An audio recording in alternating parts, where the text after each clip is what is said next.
one of the best movie that is really love na pinakita na. Masasabi natin, genuine yung pagkagawa ng In the Name of Love. Alam mo yung papanoorin niyo po kahit ilang taon. Naiiyak pa rin ako. Pero alam mo, talaga. At syempre, yung magkaroon ako ng chance na makatrabaho si Mr. Aga Mula. Isang malaking karahalan talaga for me yun.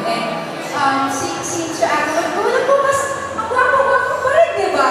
Magwapo pa rin talaga. Ang galing talaga. And ako, I'm happy and I'm sure gusto niyo makasama dito pero dun muna siya sa commander lang.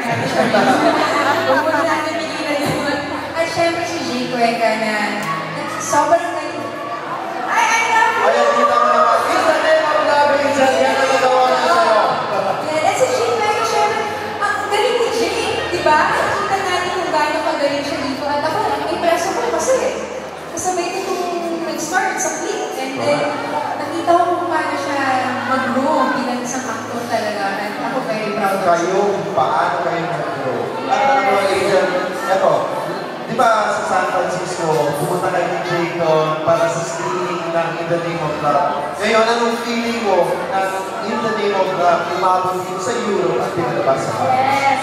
Ano po, ako nga po hindi na pupuntahan kasi syempre hindi na lumabas. At medyo ilang months o ilang yata yung pelikula.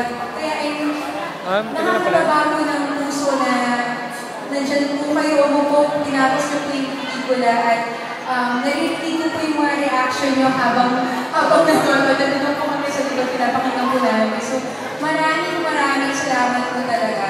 At first time ko po dito sa Paris. First time sa Paris, sigurado ako na First time ko sa City of Love.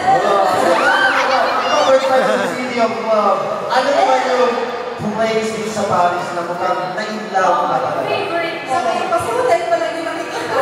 Hindi pa ako nakikita, pero gusto ko sa Baka dadating lang niya siguro. marami ko gusto puntahan kasi napakagandang lugar kong Paris nga naman. Kaya rin siguro daming Pilipino na nakisa yung gusto dito kasi ang ganda ng architecture, ang ganda ng Amazing. amazing talaga. Pero syempre, mas maganda pa rin.